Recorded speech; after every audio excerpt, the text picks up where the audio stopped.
Mga kaibigan, pakinggan po natin ngayon ang isa pang natatanging kasaysayan na ilalahad sa atin ni Angela. Lumaki ako sa kasabihang, kasal muna bago sex. Iningatan ko ang aking pagkababae at pinangako ko sa aking sarili na hindi ko ito ibibigay hanggat hindi ako kinakasal. Pero nabali ko rin ang paniniwala ko nung dumating sa akin ang isang lalaking minahal ko ng todo.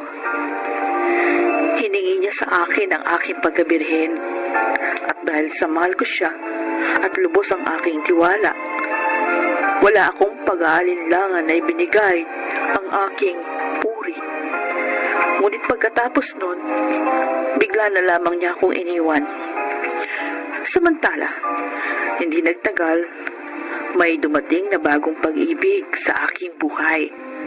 Si Boyet. Nasaan na kaya si Boyet? Tagal-tagal naman. Ay! Oh, sino ka ba? Huwag mo tapuin yung mata ko.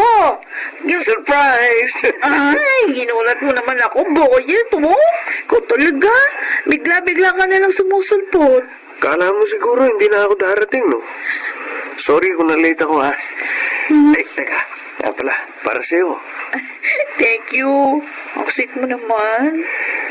Marami pa akong surprise sa'yo. Tara, simulan na natin. Alis agad tayo dito sa park? Oo. Ay, mamaya ng konti. Dito muna tayo kahit ilang minuto. Okay. Sabi mo eh. Tahimik kasi dito eh. Walang ganong tao. Parang ang sarap magkaroon ng sweet moments. Tara, maglakad-lakad tayo.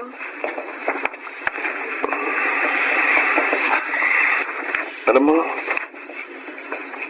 marami akong plano para sa ating dalawa. Talaga? Ikaw ang gusto kong makasama for the rest of my life. Sakali bang alokin kita ng kasal, tatanggapin mo? Oo naman. Ako na siguro yung pinakamasayang tao kapag ginawa mo yon. Kailan mo ako pakakasalan? Sa tamang panahon. Pero ngayon pa lang, maganda na dapat tayong dalawa. Basta, maging tapat lang tayo sa isa't isa. Sisiguruhin ko sa iyo na magiging masaya ang relasyon natin.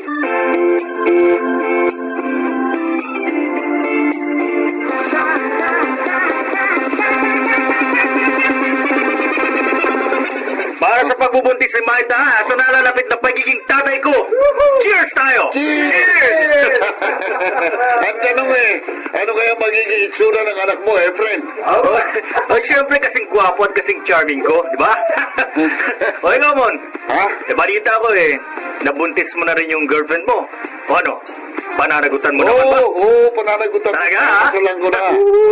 Alam mo ba, sa panahon ngayon, mahirap na makakuha ngayon ang babaeng maganda at virgin. Talaga? Virgin pa si May bago mo siya nakuha? Oo, Boyet. Bago ko niligawan si May, siniguro ko muna na wala siyang nakaraan. At ako ang makakauna sa kanya. Uy, hindi naka-jackpot ka, Dre. Ayoko kasi ng babaeng may nakaraan Kapag kasi may experience ng isang babae, hindi na niya maiwasan na ikumpara ka sa ex niya pagdating sa kung sinong magaling sa kama. At saka, nakakababa ng pag-alalaki yung magkaroon ka ng girlfriend na napagsawaan na ng iba. Alay mo ba kung ikaw o yung ex niya yung iniisip niya sa tuwing nagsisipin kayo? Tapos kapag nagkasalubong kayo ng ex niya, iisipin niya sa'yo na mahilig ka sa tira-tira. Masisikmura mo bang marinig na sa ex niya na pinagsawaan na niya yung girlfriend mo? Ang pangit pakinggan, di ba? Cheers tayo! Ikaw, sa palagay mo, virgin pa girlfriend mo? Siguro. Siguro. Wala pa kasing nangyayari sa amin Nabalita ako kay Maita na may naging boyfriend si Angela 4 years ago, pare. Talaga? Bakit gulat na gulat ka? Hindi ba sinabi siya ni Angela yung nakaraan niya? Hindi niya sinabi sa akin yun. At saka, hindi rin naman ako nagtanong eh. Naku. Patay Yun lang. tayo dyan. Pero matinong babae naman si Angela, kaya sa tingin ko naman, walang dapat ikabahala si Boyet, di ba? Mga pare? Di ba, Boyet? Isa sa mga standards mo sa babae, kailangan virgin pa bago mo makuha. Ang tanong, handa mo bang bali ng standards mo? Naku. Sakaling malaman mong hindi ikaw ang nakauna sa girlfriend mo. Talagang dinala mo pa ako dito sa resort para i-celebrate yung 5th anniversary natin. Matsari pa. Gusto ko, maging memorable ang bawat mansari natin. Teka muna. Talaga bang desidido ka nang magpakasal tayo sa susunod na taon? Oh, bakit malungkot ka? May iniisip lang ako, Angela. Ano yun? Siguro naman pwede kong malaman kung ano yung iniisip ng future husband ko. Tungkol saan ba yun? May naging boyfriend ka pala 4 years ago. Oo. Kanino mo nalaman? Kay Kuya Efren mo? Bakit hindi mo ikinwento yun sa akin? Hindi ka naman nagtatanong sa akin eh. Kung nagtanong ka, di sasabihin ko sa'yo, yun ba yung gumugulo sa isip mo? May nangyari ba sa inyo ng ex mo? Bakit ba gusto mong malaman yun? Nakuha ka ba niya?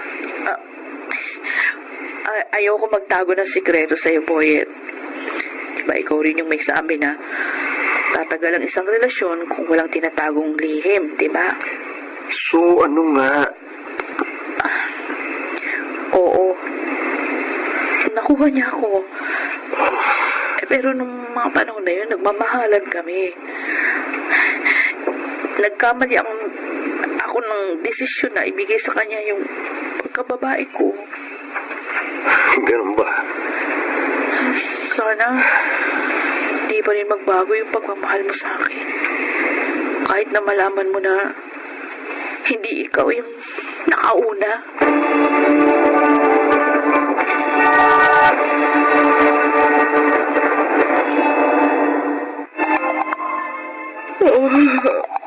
May nag-text. Sino naman ito? Si Boyet pala. Ano to? Mag-break na tayo? Diyos ko. Ano to? Ano tong tinext niya sa akin? Tatawagan ko si Boyet.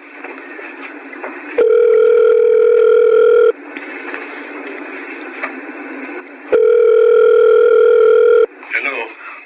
Boyet, ano tong tinext mo? Makikipag-break ka na sa akin? Oo. Bakit? Dahil ba sa nalaman mong nakaraan ko? Ha? Yun ba? Oo. Oh my God! Kala ko ba mahal mo ko? Sabi mo pa sa akin, handa kang tanggapin anong man ang meron. Siguro nga, nasabi ko yun sa'yo. Pero hindi ko pala kayang tanggapin. Makikipag-break ka sa akin dahil lang sa nakaraan ko? Napakababaw mo naman. Mababaw na ako, mababaw. Pero hindi ko talaga kaya magmahal ng babaeng nalawayan na ng ibang lalaki. Grabe ka naman. Bakit ka ganyan? Minahal naman kita. Nagpakamabuting girlfriend naman ako sa'yo. Oo, meron nga siguro ako nakaraan, pero maniwala ka sa akin. Pinagsisisihan ko na yon. Tsaka nangyari naman yun nung wala ka pa sa buhay ko. Hindi kita niloko. Ikaw lang minahal ko. Naguguluhan ako. Mahal kita pero hindi ko kayang tanggapin yung nakaraan mo. Hindi mo talaga ako mahal. Napaka-immature mo. Sorry, patawarin mo ako. Pero mas mabuti pang tapusin na lang natin ang lahat ng namamagitan sa atin. Hindi ako ang lalaki para sa'yo. At hindi ikaw ang babae para sa akin. Bye. Bakit? Sandali! Bakit?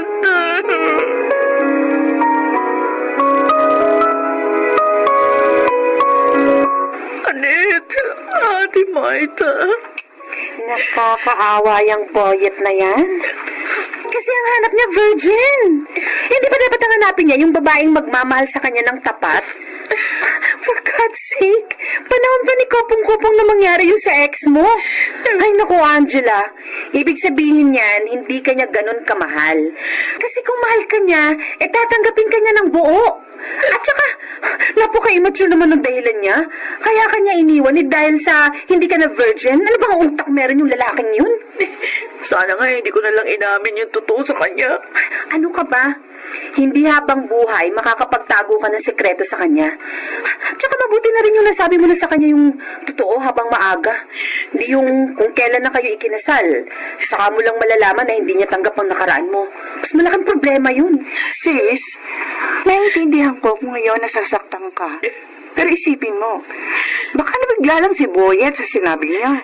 Malay mo, naguguluhan lang siya. Kaso Maita, baka umasa lang si Angela sa wala. Mas masasaktan lang yung kapatid mo. Abay di kung gano'n, di sige, ibigay mo kung anong gusto niya. Babalik naman yung sa'yo kung talagang mahal ka niya. Basta ikaw, Angela, kalma ka lang muna, okay? Kung sakaling wala mangyari sa mga darating na linggo o buwan, saka mo na lang kalimutan si Boyet at mag-move on ka. Kung hindi ka niya matanggap dahil sa hindi ka na virgin, hindi mo na problema yon. Huwag mong ipilit ang sarili mo sa kanya. Bigyan mo ng pride yung sarili mo. Marami pang lalaki dyan na matatanggap ang nakaraan mo. Hindi lang si Boyet ang pwede magmahal sa'yo.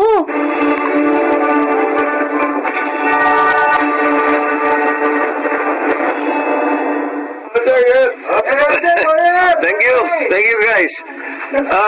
Marami pang pagkain at beer na darating ha. Enjoy lang kayo. Dito na kami. Boyet, Ikaw pala, Angela. happy birthday. Regalo ko sa'yo. Oh, thanks. Buksan ko na. Okay.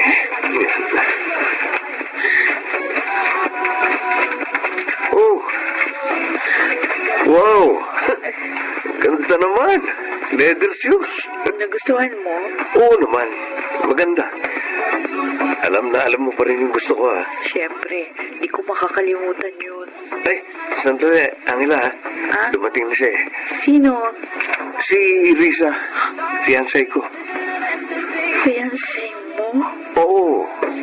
Nagpaplano na kaming magpakasal ni Risa. Talaga? Oo. Congratulations kung ganun. Advance best wishes sa inyo. Salamat, Angela.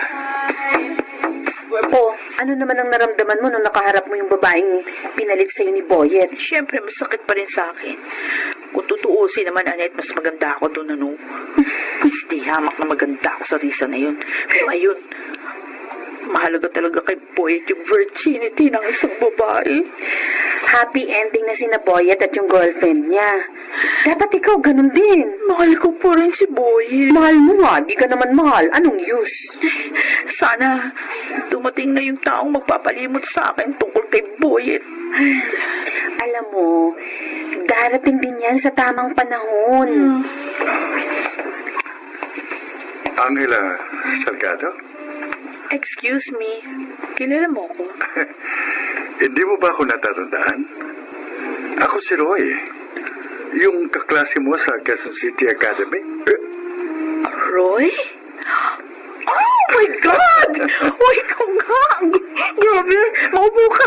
Grabe, di kita nakilala. Annette. Speechless ako, sorry ha. Siya si Roy. Kaklase ko nung high school. Roy, si Annette, kaibigan ko. Hi. Nice meeting you, Annette. Hi, same here. So, kumusta ka na, Angela? 7 Ah, years din tayong hindi nakita. oo nga eh. Eto. Not so okay. Kasi kagagaling ko lang sa breakup. Oh, so sorry to hear that. Ikaw, kumusta ka na? May asawa ka na ba? Saan ka nagtatrabaho? Restaurant owner ako. Yun na ako, 2 years ago. May kambal akong anak. Restaurant owner ka pala, sosyal. Alam mo ba, naaalala ko pa yung pambabasted mo sa akin nung high school pa tayo. 5 beses din yun. Natatandaan ko pa rin yun. Oh, Sorry, ha. wala na yan. Anyway, after graduation, hindi na tayo nagkita. Pero, hoping ako na magkikita ulit tayo. And here we are. Angela, hindi sinasabi ko sa'yo tamang panahon. Shh, ano ba? Marinig ka ni Roy, no? Anong tamang panahon? Ay, naku, wala yun, ano? Wala yun, Roy.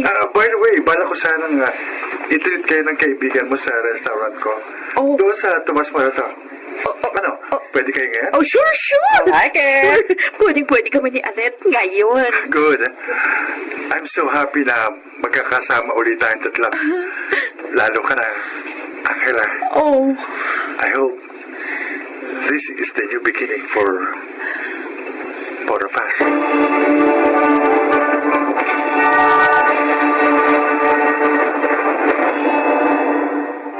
to make the story short, si Roy ang aking Mr. Right. Tanggap niya ang nakaraan ko.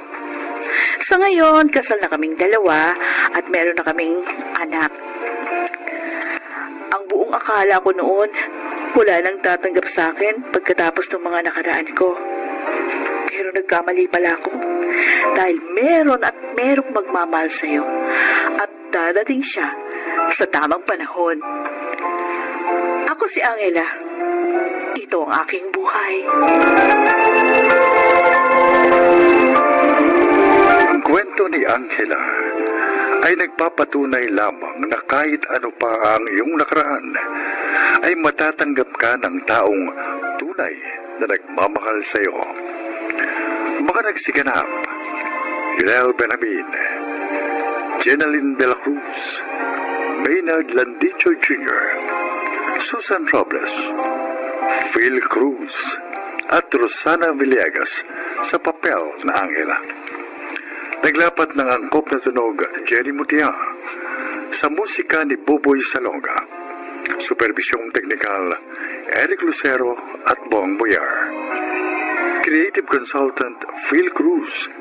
Production assistant Anching Cruz. Ito ay mula sa panulat ni Chris Nasenga sa direksyon Salvador M. Royalas. Ito ang aking buhay.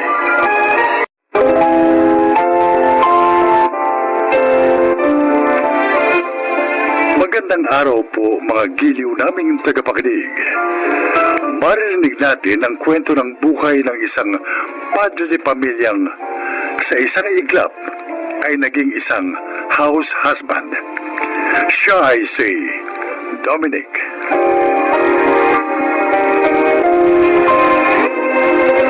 Bago pa man kami ikinasal ng asawa kong si Jerry, nangako na ako sa kanya na hindi ko siya pagtatrabahuin.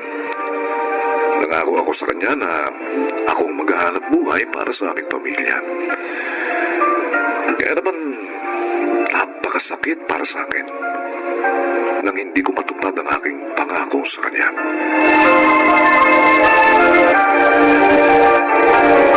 Nasaan na ba si Dominic? Ating gabi na, wala pa rin.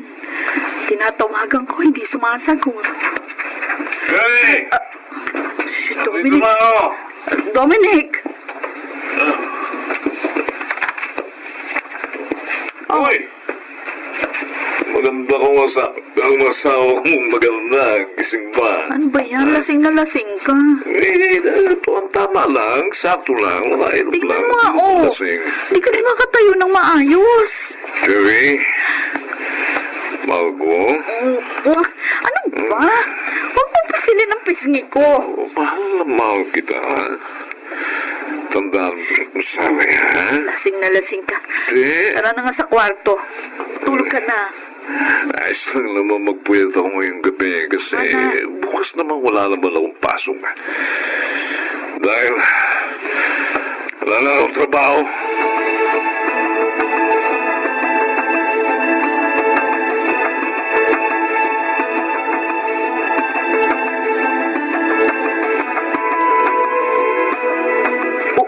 Ulitin mo ang sinabi mo.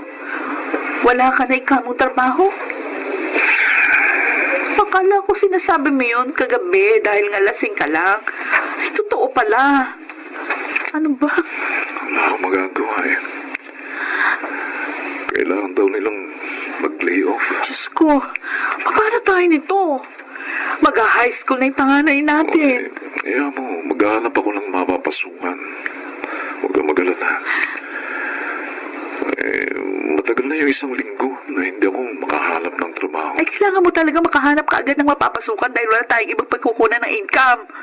Paano yung mga bills natin kapag hindi ka nakakuha ng panibagong trabaho? O paano ang pagkain natin? Cherry, gagawin ko ito ng paraan. Kaya pwede ba? Kalma lang. Kasi Ikalma mo lang ang sarili mo. Kayang-kaya ko ito.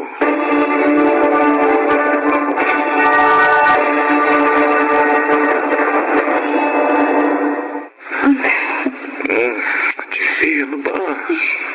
Kanina ka pa pabiling-biling dyan sa higaan. di kasi ako makatulong. Bakit ba? Mag-iisang buwan ka nang naghahanap ng trabaho. Wala ka pa rin nahahanap. So magagawa ko. Ayaw nila akong tanggapin eh. Yung iba sabi, overqualified ako. Yung iba naman palaging sinasabi nila na gusto nila yung mga fresh graduates. Yung mga gaya kong laos na.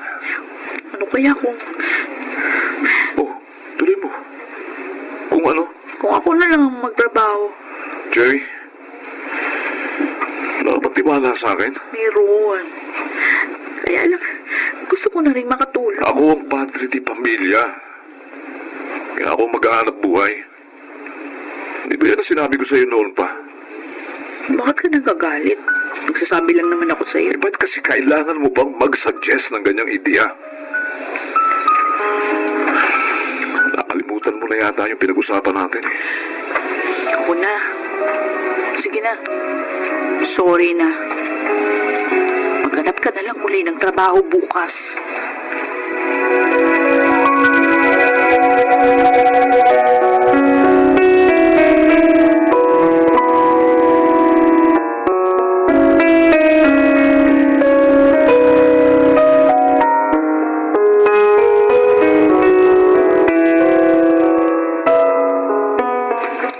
Wala pang trabaho si Dominic. Ay, naku. Wala pa, Ina. Magdadalawang buwan na. Oo, paano yung panggastos ninyo? Ayun na nga. Paubos na yung konting naiipon namin. Hindi ko alam kung saan pa kami kukuha ng pang-araw-araw na gastusin sa oras na maubos na itong natitira naming pera sa bangko. O baka naman meron ka dyang alam na maaaring pasukan ni Dominic. Wala akong alam na pwede siyang mag-qualify. Pero, meron para sa'yo. Para sa akin? Oo. Naghahanap kami ng additional na empleyado. Kaya nga kita pinuntahan dito ngayon para tanungin kung gusto mo bang mag-apply. Ah, sige. Ay, Oh, huwag na lang pala. ano? Cherry naman! Huwag mo nang sayangin ang pagkakataong ito. Kasi baka hindi pumayag si Dominic. Bakit naman hindi siya papayag? Para sa inyo naman kaya ka magtatrabaho. Ilang taon mo na rin sinunod ang gusto niya na huwag magtrabaho. Baka naman ngayon, pumayag na siya. Total, gipit na kayo.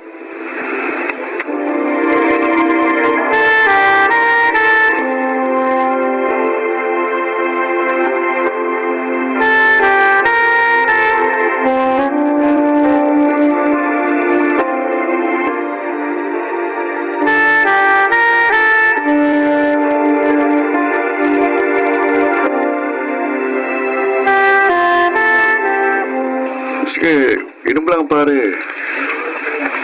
Oy, kumusta naman ang house husband? Mas nakakapagod ano? Yan ang sinasabi ng misis ko Ang gawaing bahay daw, walang katapusan. Totoo yan. Totoo yan, pre. Pero okay lang naman sa akin. Kaya pa. Kaya lang, pare. Hanggang ngayon,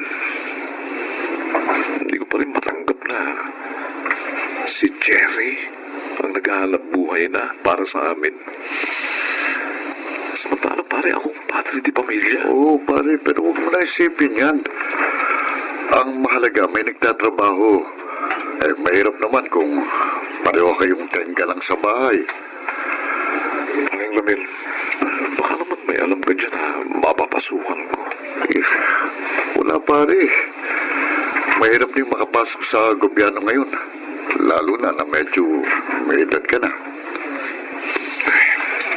Isang problema ko eh. Pero di bali, hindi ako titigil. Maghahanap pa rin ako ng trabaho. Ayokong habang buhay ako narito sa loob ng bahay. Pare, ano nga palang trabaho ni Cherry? Sa hotel, pare. Sa hotel? Sa opisina ng hotel. Parang admin. Ganun? Sa hotel? Oh, Maganda pa naman si Cherry. ha? Ano yung sabihin? Yan lang ang nakakatakot yan eh. Kapag may kumursunada sa asawa mo.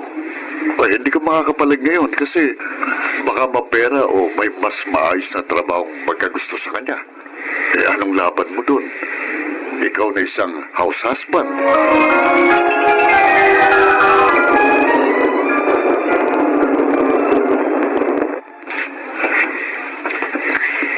Sir Robert, salamat ho sa paghatid. Sana hindi na kayo bumaba ng kotse. Hindi, okay lang.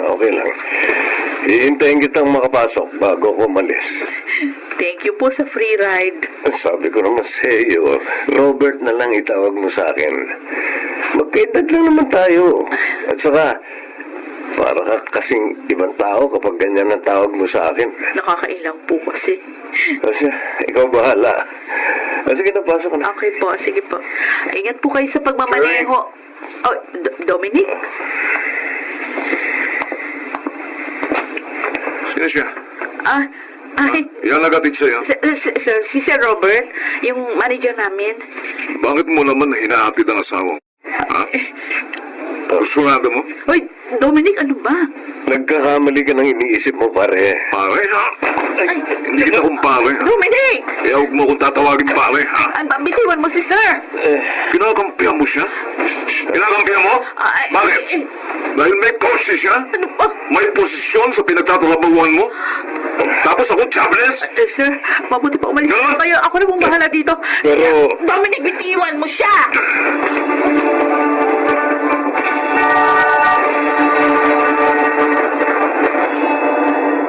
Ilang araw mo na akong hindi kinikipo. Dahil lang sa Robert na yun. Dominic, pwede pa?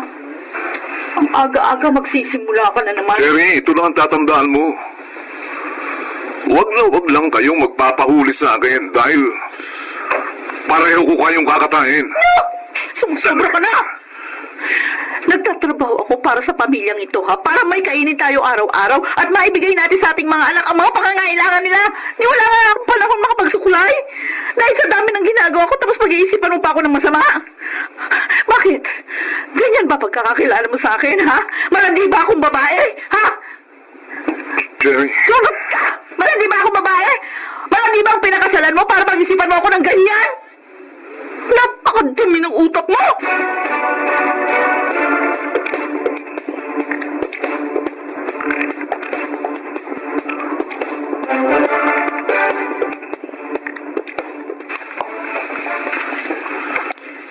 Yung mga sinampay, abay, hindi mo pa natutupi.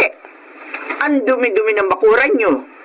Hindi kaya ta nagtatapon ng mga basura, kaya ang daming langaw dito sa bahay. ma'am, Dominic, ano ba pinaggagawa mo? pumunta ho ba kayo rito para mag-inspeksyon? Oo, pumunta ako rito para alamin kung ginagawa mo ang obligasyon mo rito sa bahay. Nung si Sherry ang naririto, palaging malinis at mabango ang bahay. O ngayon, namoy mo yun? Amoy panis! Pinababayaan mo ang bahay eh! Ma, hindi po ako sanay sa mga gawaing bahay. Alam niyo naman sa opisina ako nagtatrabaho dati. Isa pa, Bakit? ginagawa ko namang Hindi mo ba kayang gampanan ang pagiging padre de pamilya kapag narito ka sa bahay? Alam mo kung ano ang problema sa'yo, Dominic? Masyado mataas ang ihi mo. Ma, At saka may tawag dyan yung pamangkin mo. Ano nga ba yon? Insecure! Yun! Masyado ka insecure kay Cherry. pwede ba? Iniisip mo, dapat hindi ikaw ang narito sa bahay dahil lalaki ka. O bakit? Ano masama doon, ha? Kung matino kang asawa, nasa bahay ka man o wala, gagampanan mo na maayos ang obligasyon mo bilang haligi ng tahanan. Pagod na ang asawa mo sa pagtatrabaho maghapon. Ganito pa madaratnan. Alam mo, kung ako asawa mo, hihiwalayan kita. Salamat ka nga dahil matinong babae yan si Cherry. Kaya huwag mo siya pinagdududahan. Dahil sa susunod, malaman ko inaaway mo yung asawa mo. Dahil dyan sa mga pagdududang wala namang basihan. Tingnan lang natin kung hindi makalboy ang buhok mo.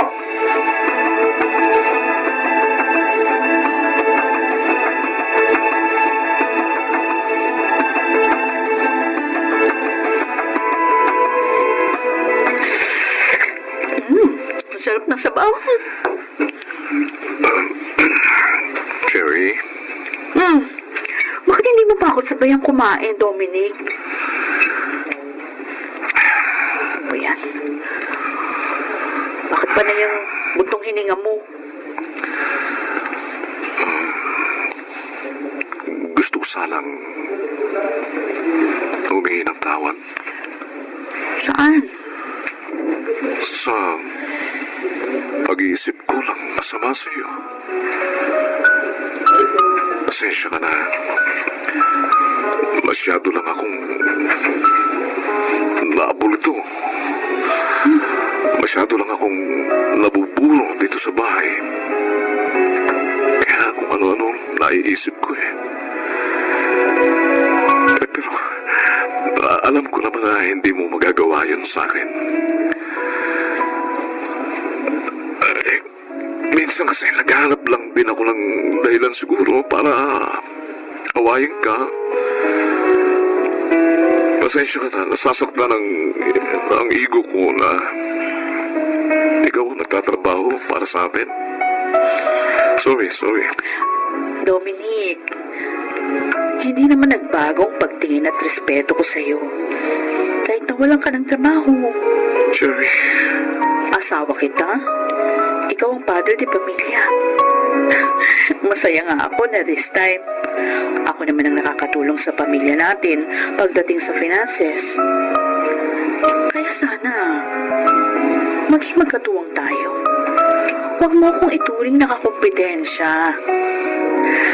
Mag-asawa tayo at magkasangga sa lahat ng oras. Tandaan mo yan.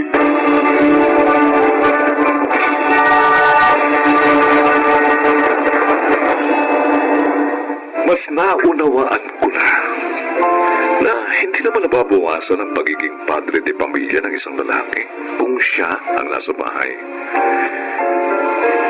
Sabi nga ng asawa ko, ang mag-asawa ay magkasangga.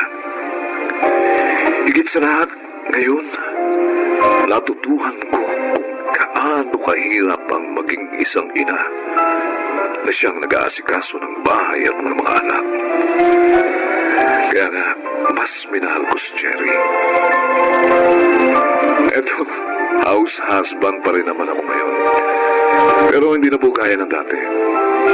Mas proud na ako ngayong sabihin na ako naghalaba, nagluluto, naglilinis. Wala naman po masama roon.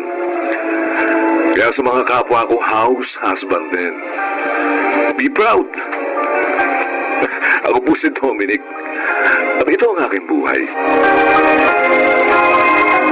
House husband ka man o provider ng iyong pamilya, ang mahalaga, ginagampanan mo ng maayos ang iyong tungkulin bilang isang padre de pamilya. Mga nagsiganap, Rosana Villegas, Susan Robles, Lionel Benamin, Chiquit del Carmen Amor at June Martin Legaspi sa papel na Dominic. Naglapat ng angkop na tunog Jenny Mutia sa musika ni Buboy Salonga, supervisyong teknikal Eric Lucero at Bong Muyar. Creative Consultant Phil Cruz, Production Assistant Anching Cruz. Ito'y mula sa panulat ni Rita Labanon, sa direksyon Salvador M. Royales. Ito ang aking buhay.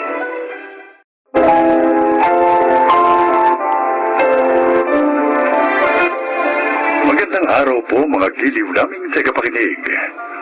Maririnig natin ang paglalahad ng isang mister na muntik nang masira ang pamilya dahil sa kawalan ng sariling disposisyon sa buhay.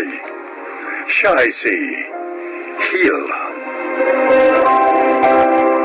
Kampante ko nang magpaksal kami ng misis ko dahil alam kong nakasuporta sa akin ang aking pamilya, lalo na ang aking ina. Huli na nang mapagtanto kong bilang isang haligi ng tahanan, ako pala ang dapat maging sandalan at hindi pwedeng ako ang sumandal at dumepende sa ibang tao.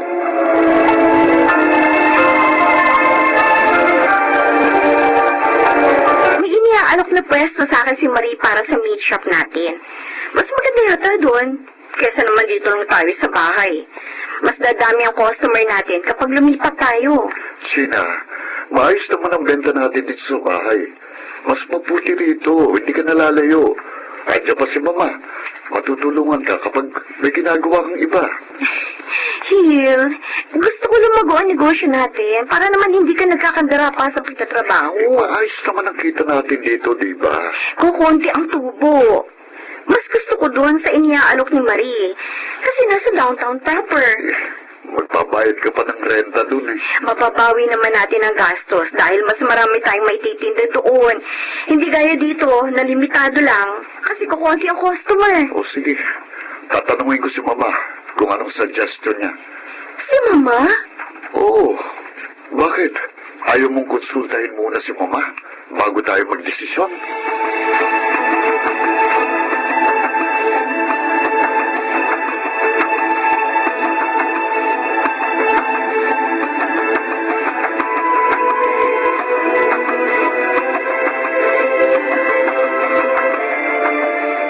Hindi niyo kukunin yung pwesto?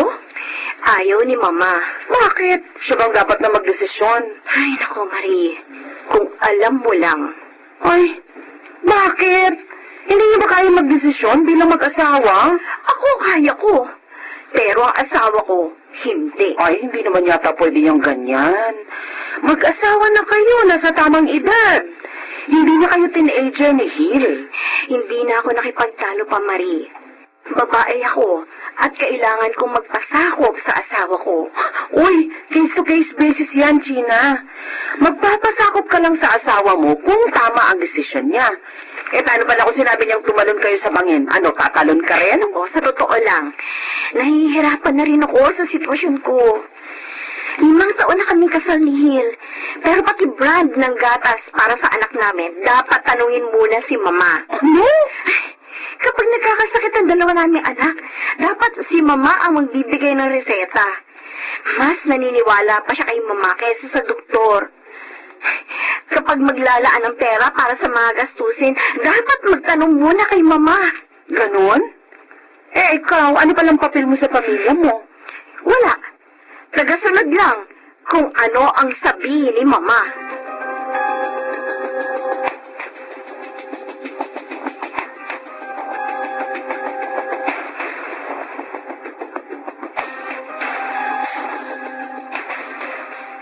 Ano yan? Uniform ni Kylie. Ha? Magsuschool na siya 3 weeks from now. Na-enroll mo na pala si Kylie. Oo, excited na nga siya. Kanina, hinihila niya na yung bag niyang may gulong. Parang kailang lang. Pinagbubuntis mo pa lang ang panganay natin. Ngayon, mag-aaral na. Sinabi mo pa. Hill? Ay, Ma! Hill, Ma, kakausap ko yung inaanak ko na teacher. sino? Si Annie? Oo. Sa private school na pala siya nagtuturo. Ay, doon yun na lang i-enroll si Kylie. Kinausap ko na siya. Ang sabi ko naroon naman siya sa eskwelahan, di bantayan na rin niya ang apo ko. At tiyakin niyang hindi aawayin ng mga kaklase. Naku, mabuti naman, Ma. Pero Ma, na-enroll ko na si Kylie. Ha? Saan? Dito, sa private school din, malapit sa atin. Oo nga pala, hindi mo ba tinanong si Mama bago mo in-enroll si Kylie? Ay, Sina, ilipat mo na lang. Total, hindi pa naman pasukan. O, may oras pa. Pero ma, may uniform ng anak ko. Magkano ba ang ginastos mo? At babayaran ko. Huwag na, Ma. Bukas, ipapatransfer ko na lang si Kylie. Hill?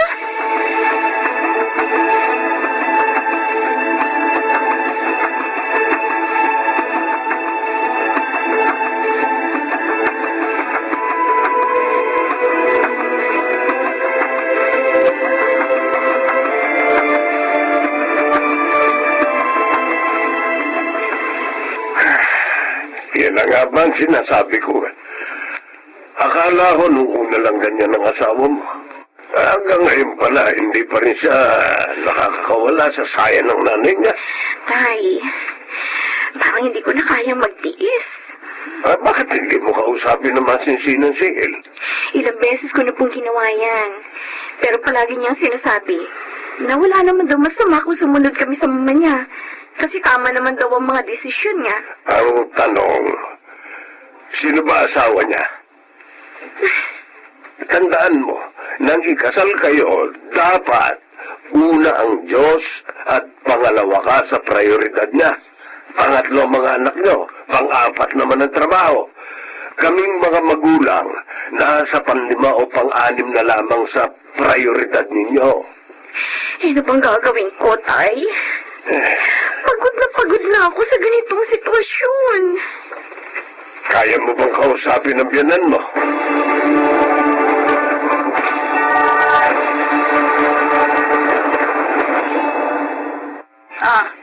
Bakit, Sina? Ma, pwede ko ba kayong makausap? Tungkol saan? Alam niyo naman pong iginagalang ko kayo, hindi po ba? Wala na po akong nanay, kaya mula nang maging kami ni Hil, itinuring ko na kayong totoong ina. Mahalaga po kayo sa akin. Pero, may sarili na kasi kami pamilya ni Hil. Gusto ko sana matuto na rin si Hil na magdesisyon ng sarili niya. Oh, tapos? Kaya lang po, sa tuwing may gagawin kaming desisyon, gusto niya kukonsultahin muna kayo. Oo. Anong masama doon? Ayoko po sana siyang masanay na umasa sa inyo. Kasi parang ang nangyayari, hindi siya nagiging responsable sa mga mahalagang desisyon dahil kayo lagi ang tinatakbuhan niya. May sarili na po kami pamilya. At gusto ko sana ang mga desisyon ay manggagaling na lang sa aming dalawa. Ang dami mo pag sinabi. Ang gusto mo lang namang ipakahulugan pakialamera ako, hindi ba? At ayaw mong nanghihimasok ako sa inyo. Hindi po sa ganun, Ma. Mamaya natin ito pag-usapan kapag nandito si Hil. Tingnan ko lang kung masasabi mo to sa harapan niya. Ma. Ito pakatandaan mo, ha? Nanay ako ng asawa mo. Kung hindi ko siya pinagbuntis, wala kang asawang kumakayod araw at gabi para mabuhay kayo ng mga anak mo. Ang kapal na mukha mong pagsabihirap lang ganyan. Bakit? Minsan ba nalagay na kayo sa alanganin dahil sa mga desisyon ka? Baka nga kung hindi dahil sa akin, wala kayong negosyo ngayon. Hindi siguro sa maayos na eskwela nag-aaral yung anak mo at baka isang kahig, isang tuka na yung pamilya nyo. Dahil hindi ka naman marunong sa buhay.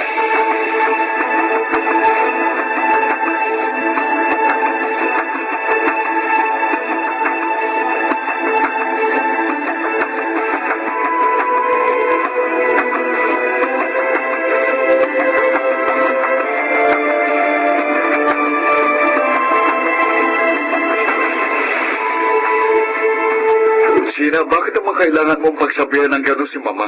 Ha? Hil, sorry kung hindi kita sinabihan na kakausapin ko siya.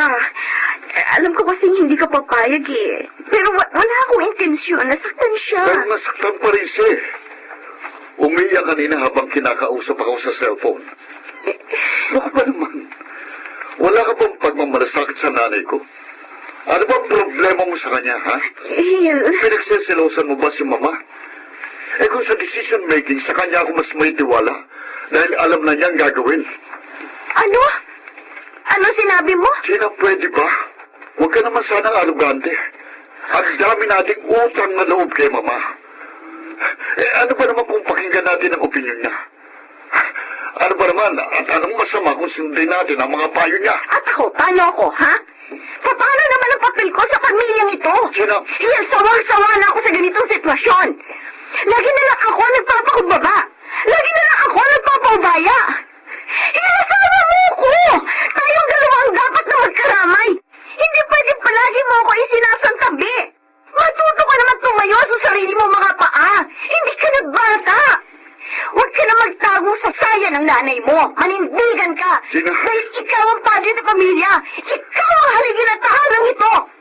Pero kung ayaw mong gawin yan, mamili ka. Ako o si Mama?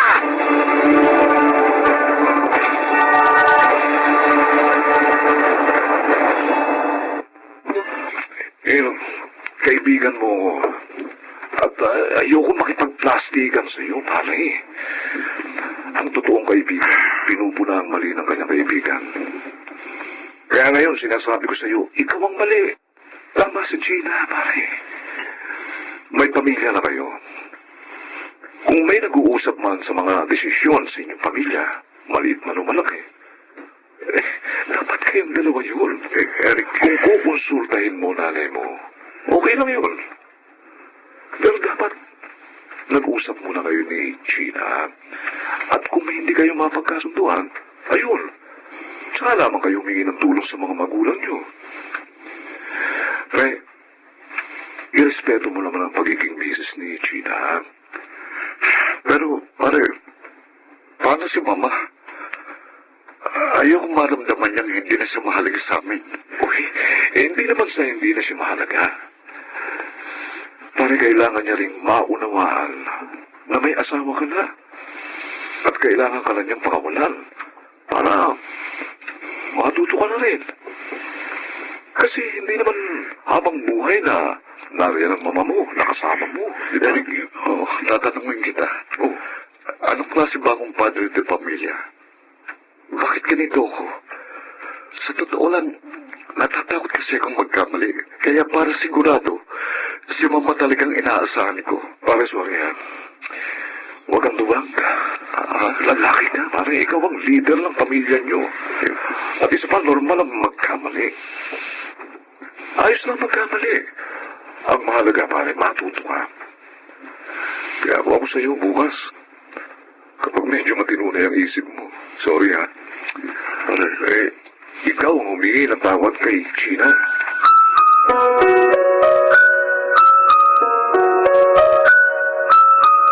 Gina, patawarin mo ako. Ang buong buhay ko, nakasandal talaga ako kay Mama. Pakiramdam ko kapag muwa ako ng sariling desisyon, mapapahamak ako. Ayoko mangyari yun. Lalo na't maapektuhan ka at ang mga bata. Pero tama ka. Pamilya na natin ito at dapat ikaw ang pinakikinggan ko. Lalo na't hindi ka naman maghahangad ng anumang ikasasama natin. Patawarin mo sana ako. Hindi ko maipapangakong magbabago kagad ang lahat. Pero unti-unti kong sisikaping maging isang responsableng padre ng pamilya. Salamat naman. At naunawaan mo ang ibig kong sabihin. Salamat dahil ipinaunawa mo sa akin ito. Salamat, Gina. Ma, sana maunawaan mong napag-usapan namin ni Gina. Ano? Ibig mo sabihin kasalanan ko dahil nakikialam ako sa buhay niyo. Nagmamalasakit lang naman ako sa inyo, Hil. Kasi ayoko magkamali kayo sa inyong mga desisyon. Wala ko kayong kasalanan. Ako may mali. Dahil hindi ko pinaninindigan ang pagiging lalaki ko, ang pagiging padre de pamilya ko. Sana maunawaan yung obligasyon ko bilang asawa at ama na panindigan ang pamilya ko na hindi umaasa sa inyo. huwag ko sanang sasamang loob niyo. Hayaan niyo lang kami ni Gina na magdesisyon sa buhay namin. Hayaan niyong matuto ko sa buhay. Oo, sige. Naunawaan ko. Sa isang bande, may mali din naman ako. Hindi ko naisip na sobra akong nanghimasok sa buhay ninyo. Hindi kita hinayaang matutong tumayo sa sarili mong mga paa. Anak, patawarin mo ako. Patawarin niyo ako ni Gina. Hayaan mo. Hindi na ako makikialam sa inyo. Pero narito lang ako kung sakaling kailangan niyo ang aking tulong. Salamat, Oma. Salamat sa pangunawa niyo at sa lahat ng pagmamalasakit niyo sa aming pamilya.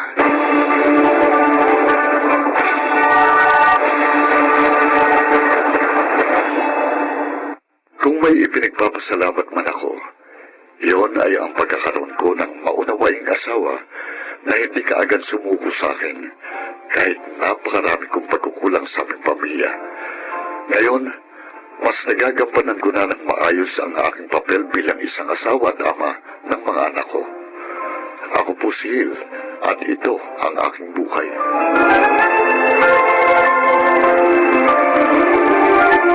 Iba't iba ang mga kinakaharap na sitwasyon ng bawat mag-asawa. Ngunit lahat ng problema at hindi pagkakaunawaan ay nasusolusyonan lalo na kung nag-uusap at nagbibigayan. Mga nagsiganap, Chiquit del Carmen Amor, Rosana Villegas, June Martin Legaspi, Jeneline de la Cruz, Lionel Benamin at Phil Cruz sa papel na Hill. Naglapat ng angkop na tunog, Jelly Mutia, sa musika, Bubuy Salonga, supervisyong teknikal, Eric Lucero at Bong Boyar. Creative Consultant, Phil Cruz. Production Assistant, Anching Cruz. Ito'y mula sa panulat ni Rita Labanon. Sa direksyon nila June Martin Legaspi at Maynard Landicho Jr. Ito ang aking buhay.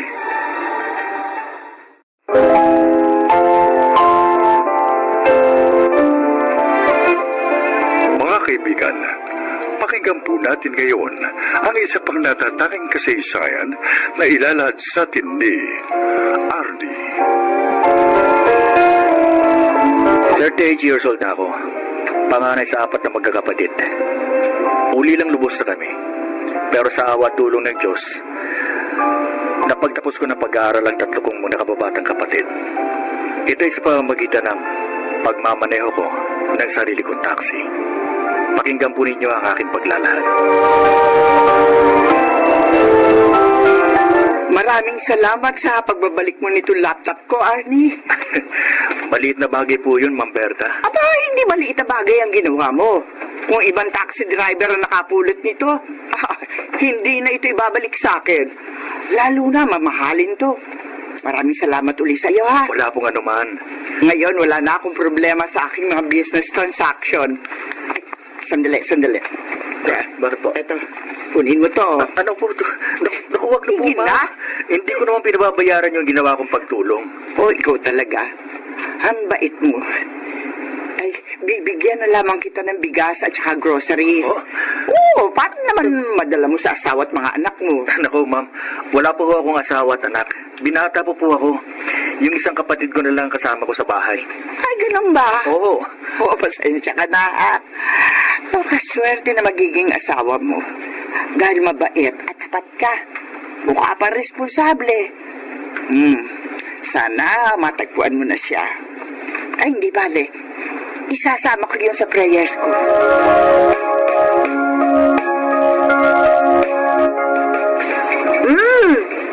Ang sarap nitong ulam na binigay sa'yo ng tinulungan mo pasahero, kuya.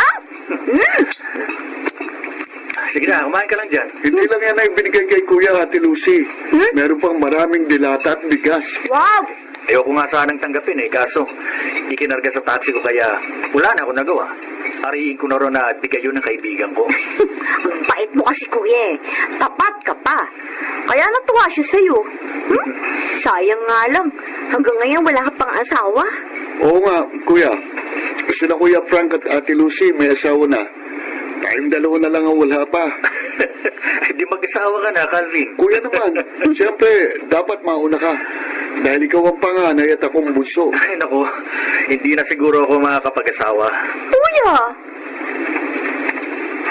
Okay lang naman Dahil kontento na ako sa buhay ko ngayon. Napagtapos ko na kayong tatlo. May sarili na rin akong bahay sa taxi. Pero iba pa rin nung may asawa at anak, kuya. Siguro, hindi pa rin nakakalimutan ni Kuya Silota yung dati niyang nobya na ipinagpalit siya sa mayaman. Tol, matagal ko nang nalimot yun. Talaga lang na maligaya na ako sa buhay ko ngayon.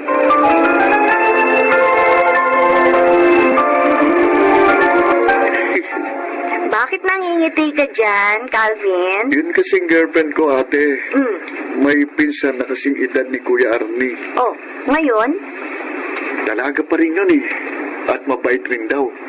Sabi ni Dulce sa akin, kung gusto ko daw, ipag-blind date namin sila. Maganda yan Diba? Malay natin. Magkagustuhan sila. O di, makakapag-asawa ng mabait nating kuya. Kailangan kumbinsihin natin si Kuya Arnie.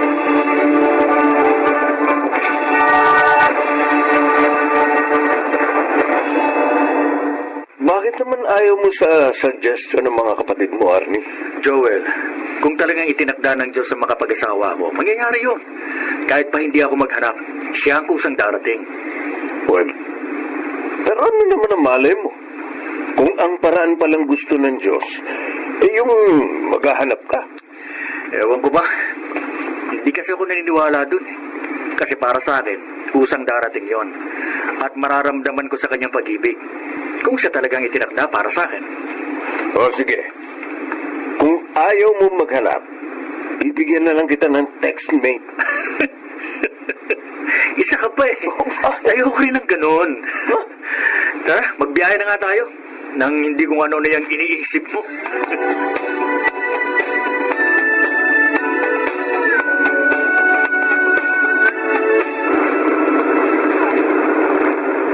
Ma'am, saan ko po kayo sa Makati atin? Sa JP Rizal, mamang driver. Ituturo ko na lang sa inyo yung bahay ng tita ko. Okay po. Huwag po kayong magagalit, ma'am, ha? Tingin ko kasi parang malapit na kayong mga anak. Bakit nag-iisa lang kayo naglalakad? Dapat kasama yung asawa niyo. Wala na akong asawa, mama. Ho? 6 na buwan na siyang patay. Ano po? Ganun po ba? Oo. Sorry ho. Okay lang yun. Tanggap ko naman. Namatay siya sa isang aksidente sa probinsya. Ang bata niyo namang abiyuda. Siguro yan talagang kapalaran ko. Kaya nga, naisip ko na iwan na lang yung probinsya. Doon na lang kami titira doon nga, sa sinabi ko sa yung bahay ng tiyahin ko. Ganun po ba? Oo.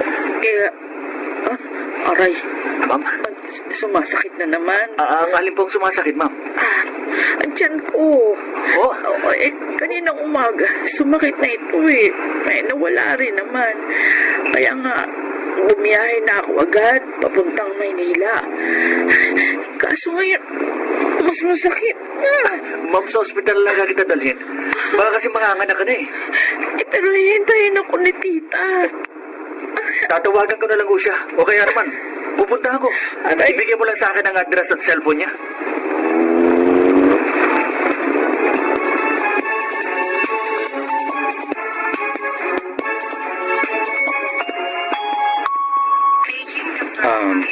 Kayo po bang asawa ng pasyente? Oo. Hindi ko. Ano ba talaga, mister? Hindi ko po talaga siya asawa. Pasahero ko siya sa taxi. Sumakit ang tiyan niya kaya dinala ko siya rito. Pero tatawagan ko na ang kamag-anak niya para puntahan siya dito.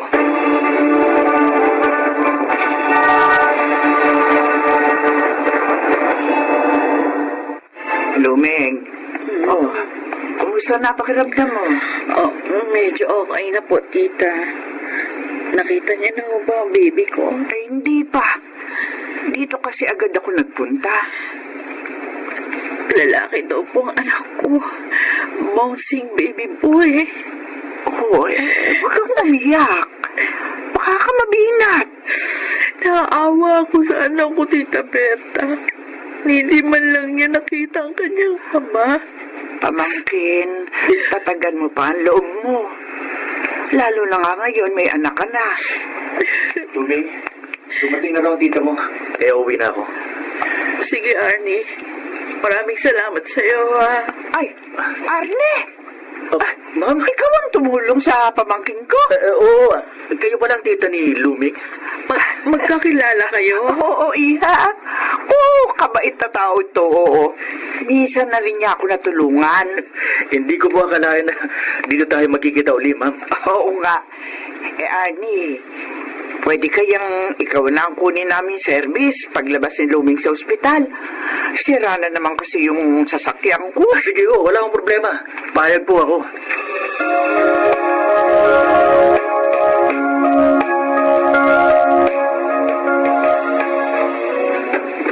Oh, ikaw pala, Ate Lucy. Pasok ka. May dala ako para sa inyo ni Kuya Arnie, Calvin. Wala si Kuya eh. Oh, pumasada ba? Hindi. Nandun sa balak niyang ligawan. Balak! Ibig mo sabihin, in love ng kuya natin? Mag-aasawa na siya! Oo, ate. Sa wakas, na-inlove na uli si Kuya. At kung sasagutin daw siya ng babae kapag nagtapat siya, pakakasalan daw niya yun. Ako sana naman ipakilala naman niya sa atin. Nakita ko na siya, ate. May picture siya kay Kuya sa cellphone niya. Nandun pati yung anak niya. Anak? May anak sa pagkadalaga? Wala. Byuda yung babae. Napakaagang na byuda. Kasing edad ko nga lang siya eh.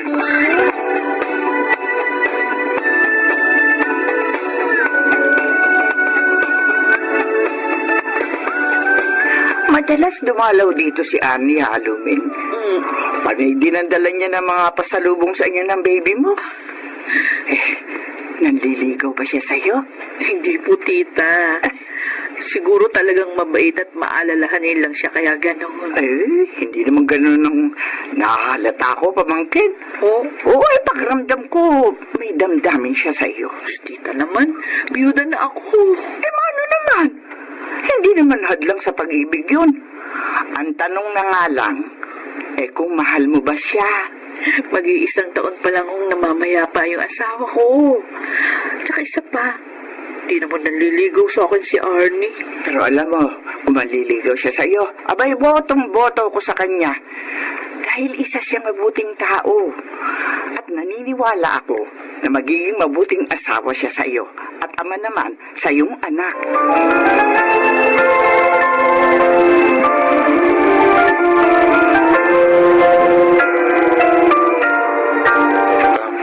Luming, para sa'yo.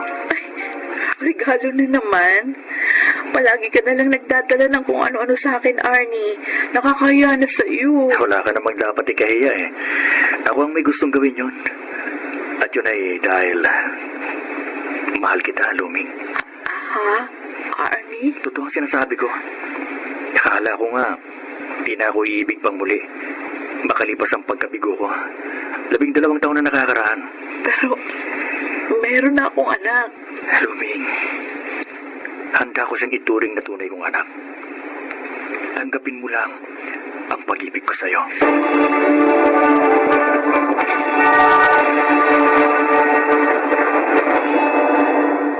Ang pag-ibig, hindi man hanapin, kusang dudulog at lalapit kung talagang atin. Ito ang naganap sa akin. Dahil makalipas ang 6 na buwan, ay tinanggap din ni Luming ang aking pag-ibig. Ngayon ay kasal na kami at dinadala na niya ang bunga ng aming pagmamahalan. Sana po ay kinapulutan niyo ng aral ang aking kasaysayan. Ako si Arnie, isang taxi driver, at ito ang aking buhay.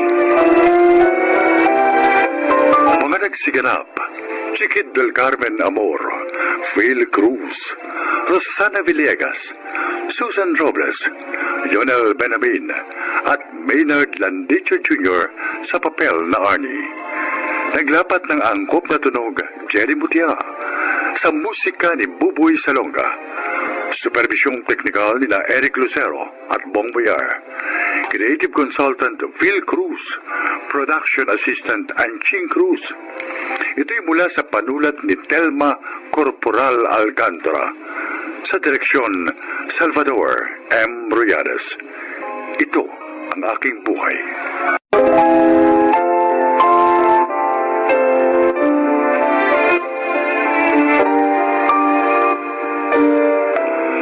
Mga kaibigan, sa araw na ito ay maririnig po ninyo ang testimonya ng isang nilalang na nais ipahagi ang kanyang kwento upang kapulutan ng aral.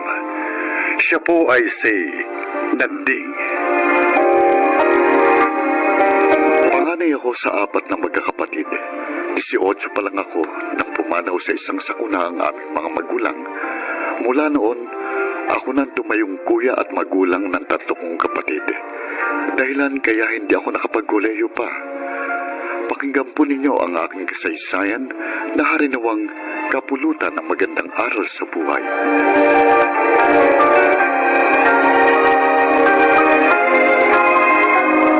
Binabati kita, Karina. Sa wakas, isa ka ng ganap na teacher. Nakita ko din ang bunga ng mga paghihirap ko. Ikinararangal kita, kapatid ko. Congratulations, Ate Karina. Ngayon, matutulungan mo na si Kuya Nanding sa pagpapaaral sa amin ni Jenny.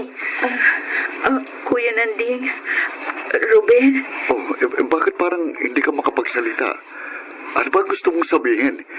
Iniisip mo ba na mamadaliin kitang makapagtrabaho ngayong may lisensya ka na?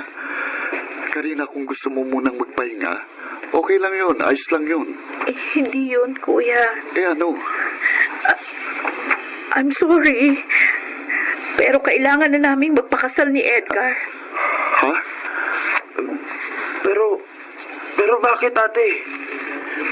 Di ba, ang pangako mo, pagtatapusin mo muna ako bago ka mag-asawa? Para naman mabawasan na ang hirap sa amin ni Kuya Nanding. Oo, Ruben. Kaya lang, buntis na ako. Ha? Buntis? Kaya kailangan pakasal na kami ng nobyo ko. Ikaw? Buntis? Kuya, patawarin mo sana ako. Patawad.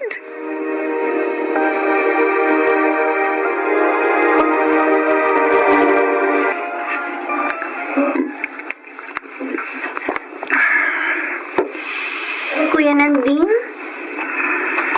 Kuya, bakit ka umiinom ng alak? Hindi ka naman dating umiinom yan ah. Kuhan, Jenny. Nagpapaantok lang ako. Kahit hindi mo sabihin, alam ko malungkot ka dahil sa pag-aasawa ni Ate Karina. Dahil binigo ka niya. Tayong lahat. Sana kuya, huwag mong isipin na gagayahin din namin siya ni Kuya Ruben. Sana bigyan mo pa rin kami ng pagkakataong makapag-aral. Bakit? Iniisip mo ba na pahihintuin ko kayo dahil sa ginawa ni Karina? Kasi kuya, masakit naman talagang ginawa niya eh. Pati nga kami ni Kuya Ruben, inis sa kanya. Huwag kayong magtanim ng galit sa kanya. Magpasalamat na lang tayo na hindi siya iniwan ng nobyo niya. At tungkol naman sa inyo ni Ruben, huwag kayong mag-alala. Hindi ako magbabago sa pagtataguyod ko sa inyo. Magsisikap pa rin ako para makatapos kayo ng pag-aaral.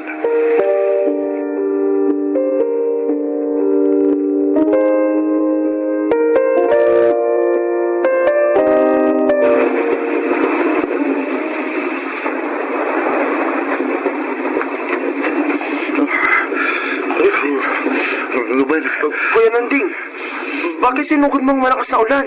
Ay tuloy, basang-basa ka. Ay, alika, pumasok ka na. oo. Sa tricycle pa lang habang namamasada ako umulan eh. Nang igaray ko ng tricycle kinaaling kasada, uminto naman ang ulan eh. Kaso biglang bumuhos ng mas malakas. Habang pauwi na ako rito, kaya inabutan ako. Teka lang kuya, ha? Ay, gagawa kita ng kape para mabawasan ang ginaw mo. Si Johnny nasaan? Andun po sa loob, gumagawa ng homework. Magbalik ka na ng damit, kuya. Oo. Baka magkasakit ka pa niyan.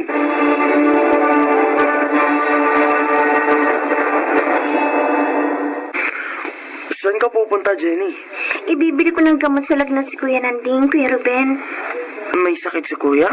Oo, ang init nga niya eh. Siguro dahil naulanan siya kagabi galing pa mamasada.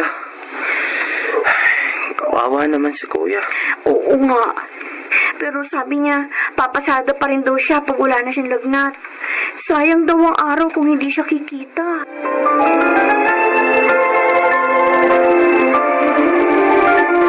Bakit po, Alexandra? May nagawa po ba akong kasalanan? Wala. Napakabait mo nga eh. Mula na maging driver ka ng tricycle namin, naging maganda ang record mo rito. Pero bakit sabi nyo, hanggang bukas ko na lang maaaring ipasada ang tricycle nyo? Dumating kasi yung isa ko pang anak na may asawa. Ay dito na rin siya titira. Kailangan niya kasi ng trabaho. Kaya ang sabi ng asawa ko, sa kanya na ipalabas yung tricycle. Ganun po ba? Oo eh. Pasensya ka na sana ha. Siguro naman, makakakita ka rin ng ibang maaari mong ipasada.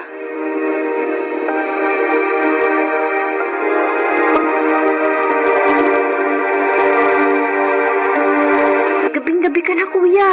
Oo, kinabay ko eh. Pinuntahan ko yung iba kong kaibigan pagkatapos kong pumasada.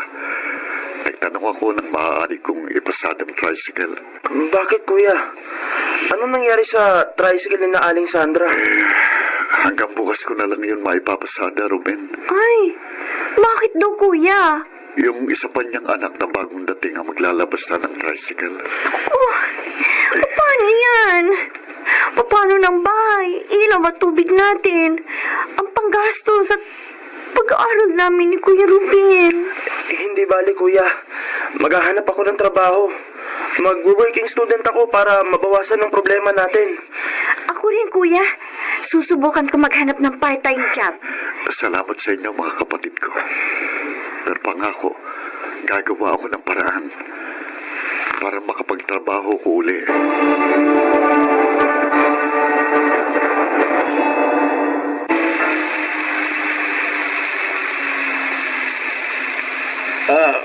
Diyan na lang sa tabi, mama. Para. Ako.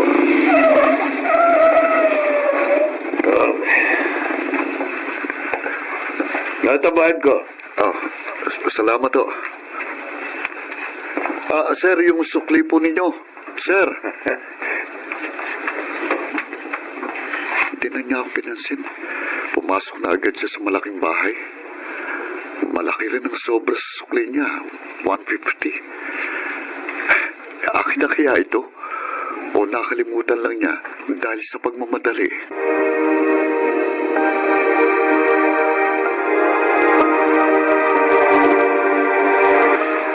Bakit inuwi mo pa rito ang tricycle ni na Aling Sandra, kuya?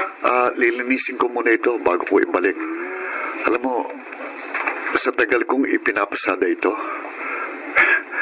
napamahal na rin sa akin ang sasakyan ito eh. Kaya gusto kong malinis ito bago ibalik. Ang bait mo talaga, kuya. Tutulungan na kitang maglinis. O sige, buti nga nang mapadali. Teka. Ano itong nasa upuan? Cellphone? Ang gandang cellphone niyan. Mamahalin. Teka, ang huli kong pasahero na nakaiwan ng malaking sukli sa akin, ang tiyak na nakaiwan ito. Wala namang cellphone dito kanina, bago ko maisakay ang mamang yun. Malaking halaga yan, kuya, pag ibinenta.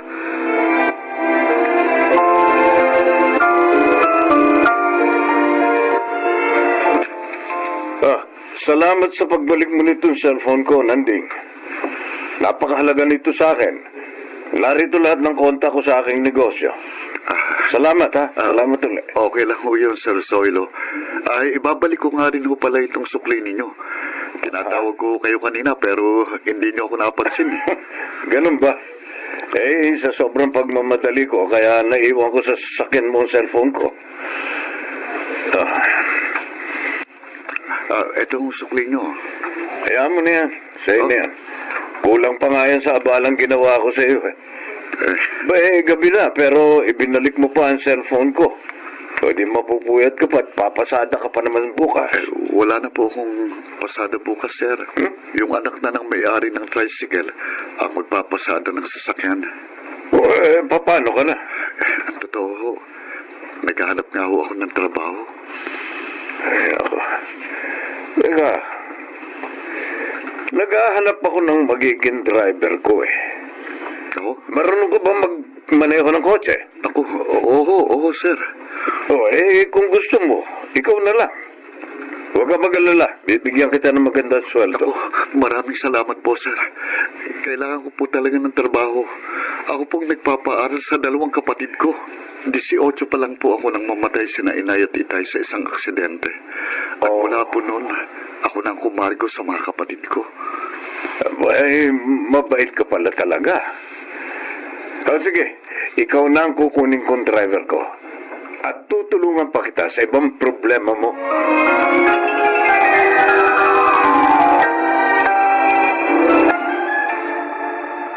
Sulit pala ang pagpupuyat mo, kuya. Ruben, kaya nga ang saya ko eh. Salamat naman sa Diyos. May trabaho ka na ulit, kuya. At hindi lang yun, Jenny. Sabi ni Sir Soilo, ipapasok daw niya kayo ni Ruben para maging scholar sa foundation ng kapatid niya. Wow! Talaga? Oo. Ngayon, sigurado nang makakapagtapos kayo ng pag-aaral.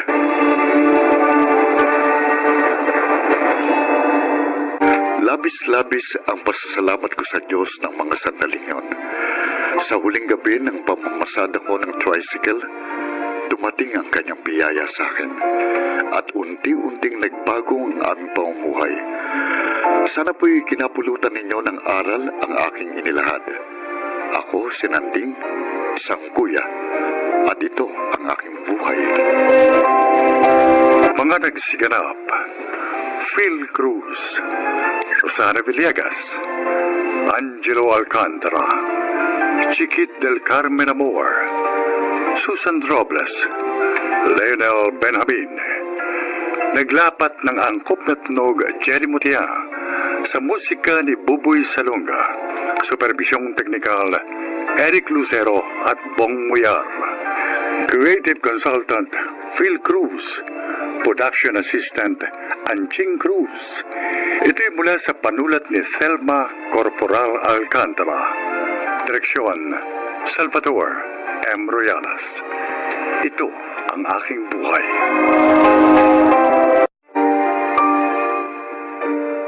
Mga kaibigan, sa araw na ito, inyong maririnig ang kwento ng isang mabuting anak na kapupulutan natin ng mga aral sa buhay.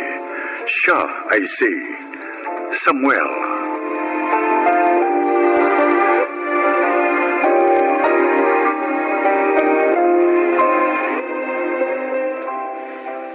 Lumaki kami ni Levi na palaging ikinukumpara sa isa't isa ni Itay. Mas nakikita raw kasi niya sa katauhan ni Levi ang mga diskarte niya sa buhay. Lalong umigting ang pangmamaliit niya sa mga kakayahan ko nang pareho kami magtapos ng pinsan ko sa kursong criminology. Pakinggan po ninyo ang aking buhay.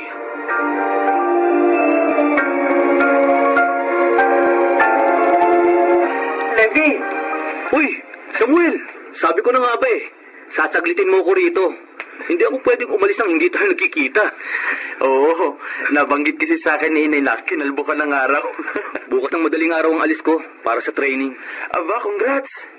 Imagine, parang kailan lang kinakabahan ka pa sa resulta ng board exams.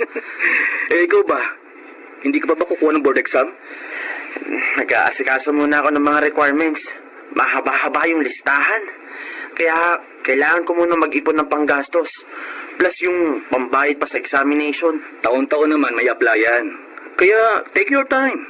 Jack, magkikita at magkikita pa rin tayo sa dulo.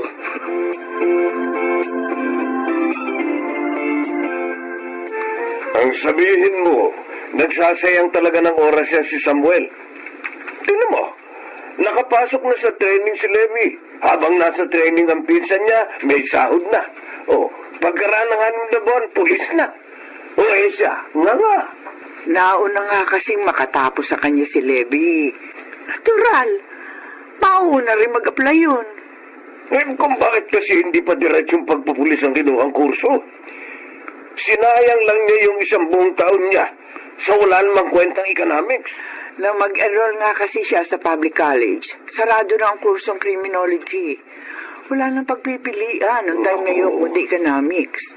Ayun nga, naisip na lamang niya mag-shift pagkatapos ng 1 taon. O gaya nga ngayon, tapos na siya. Hindi pa rin nag-a-apply. Kung ano-anong inaatupag. Narong nagtuturo sa call center, nagpo-photography, kung ano-anong mga walang kwentang racket na wala namang kinalaman sa profesyon niya.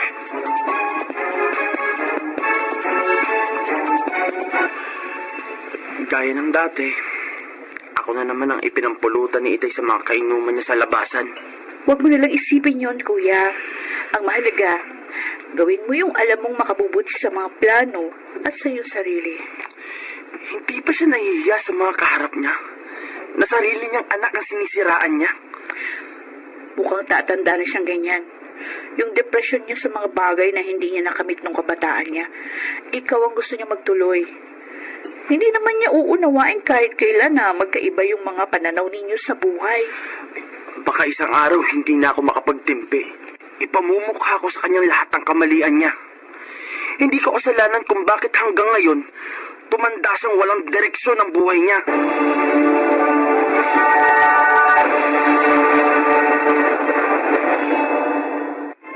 Kuya Samuel! Uy, ikaw pala Isabel. Saan ka po pupunta at parang may hinahabol ka? Ikaw talagang hinahabol ko, kuya. Pinasasabi kasi ni Kuya Levy na wag kayong mawawala ni na Sara at Tia Emilia sa recognition day niya sa linggo. Haba, tignan mo nga naman, oh. 6 na buwan na pala nakalipas. Lalabas na siya ng training camp. At dahil nga nasa Saudi si Itay at pahirap pa ng pag-uwi ngayong pandemic, gusto ni Kuya Levy, ikaw ang naroon para sa kanya sa araw na yun. Walang problema, Isabel. Isang malaking karangalan sa akin yon para sa Kuya Levy mo. Mga bata pa kami, talagang lagi naman ako nakasuporta sa kanya. Ay, salamat, Kuya Samuel. Tiyak na matutuwa si Kuya Levy kapag nalaman niya darating ka sa recognition day niya.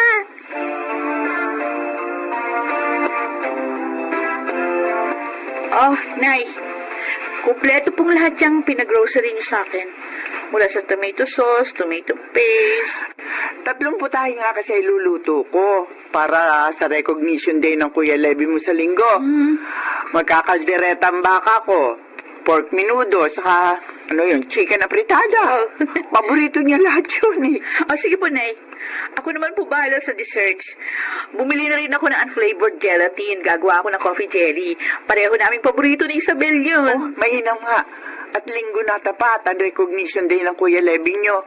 Walang tanggap na trabaho ang Kuya Samuel nyo. Kayo naman ni Isabel, wala naman talaga kayong pasok sa pagtuturo sa online class. Kaya kahapon pa, inaasikaso na rin po namin yung mga module ng mga estudyante. Kailangan, Nay.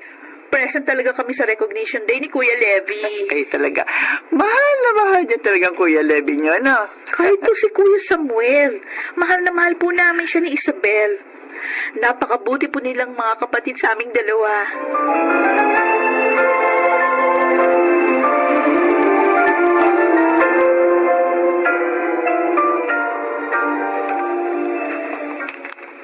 Samuel, sandali nga. Bakit po, Itay? Siguro nga kailangan na kitang kumprontahin sa mga maling diskarte mo sa buhay. Hanggang ngayon, hindi mo pa alam ang gagawin mo sa sarili mo eh. Kung hindi po ako nagkakamali, ang tinutukoy niyo na naman po ay ang palagi niyong sinasabi sa akin na pagsasayang ko ng oras. Pag-atupag sa mga walang kwentang racket na wala namang kinalaman sa akin pagpupulis. Dahil nga tingnan mo si Levy. Nakalabas na ng kampo. Pulis na siya. Sumasahod na siya ng malaki. Makapagloloan na siya ng malaking halagang pera. Makabibili na siya ng mag-aaral sa sakyan. Gusto niyong malaman kung bakit naging napakadali kay Levy na maabot ang kinalalagyan niya ngayon? Ha? Ay dahil ka na sa diskarte. mahusay ang kanyang mga disposisyon. Dahil meron siyang isang responsabling ama na nagsasakripisyo maghanap buhay sa ibang bansa. At tinutustusan ng edukasyon niya. Pati na mga ginagastos niya sa pag-a-apply, sa pagpasok sa kapulisan. Ako ba, Tay? May amang katulad ng ama ni Levi? Huwag mo ibuwelta sa akin ang usapan. Huwag na yung pinansyal na suporta, Tay. Naidaos ko naman ng kolehiyo na wala kayong ibinigay sa akin kahit 5. Nakapag-aral ako galing sa dugot pawis ko. Pero kahit man lang sana yung suportang emosyonal, maibigay nyo sa akin. Baka hangaan ko pa kayo. Huwag mo akong labas ka ngalil! Naisip nyo man lang sana, sa ginagawa nyong pagpaparot pa rito mula sa kung sino-sinong babaeng kinakasama nyo, sinong batang ba namin kayo? Tinatanggap pa rin namin kayo rito. Inaasikaso. Pinakakain pa namin kayo. Hindi ko hiningi sa inyo asikasuhin nyo ako. Kung ayaw nyo akong tanggapin dito, diwag. Kung pagkain lang, marami akong kakainan. Yung mga sinasabi nyo mga walang kwentang bagay na pinag-aaksayaan ko ng panahon, doon ko kinukuha ang mga ginagastos ko sa requirements, sa ginagawa kong pag-a-apply ngayon sa kapulisan. Tay, Jack, hindi nyo pa rin alam. Nakapasa na rin ako sa board exam. Bakit ko ba sinasabi ang lahat ng ito sa inyo? Samantalang wala namang kayong pakialam.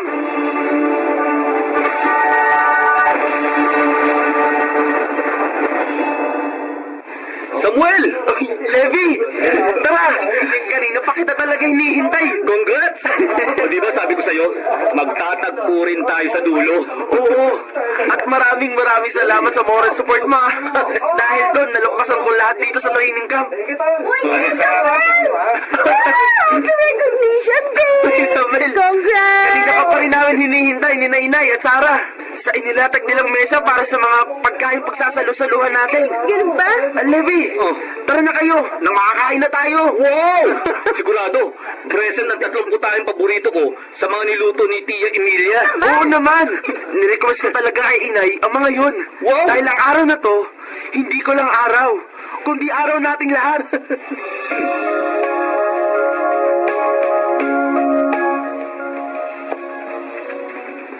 Samuel, Sabi ko na nga ba, dito ko kayo matatagpuan sa lumang bodega. ay, tahimik kasi rito. Nakapagmumuni-muni ako. Unang araw pa lang po ng paglabas ko sa kampo, hinihintay ko na ang pag-uwi nyo. Nahihiya ako sa nanay mo, kay Sarah, lalo na sa'yo. Masyado kitang napagsalitaan ng masasakit. Paano yan, Tay? Nangako po ako sa sarili kong hindi ako uuwi ng bahay nang hindi ko kayo kasama. Hindi ako karapat-dapat sa mga naging pagsisikap mo. Tay, marami pa pong espesyal na araw tayong pagsasaluhan sa mga susunod na araw. At kailangan naroon po kayo. Kaya tara na pong umuwi. Binabati kita, anak. Maligaya ako at natupad mo ang pangarap mo maging isang alagad ng batas. Ikinararangal kita. Maraming salamat po, Itay. At palagi po ninyong tatandaan, kasama kayo sa bawat pangarap ko. Hinding-hindi po magbabago yun.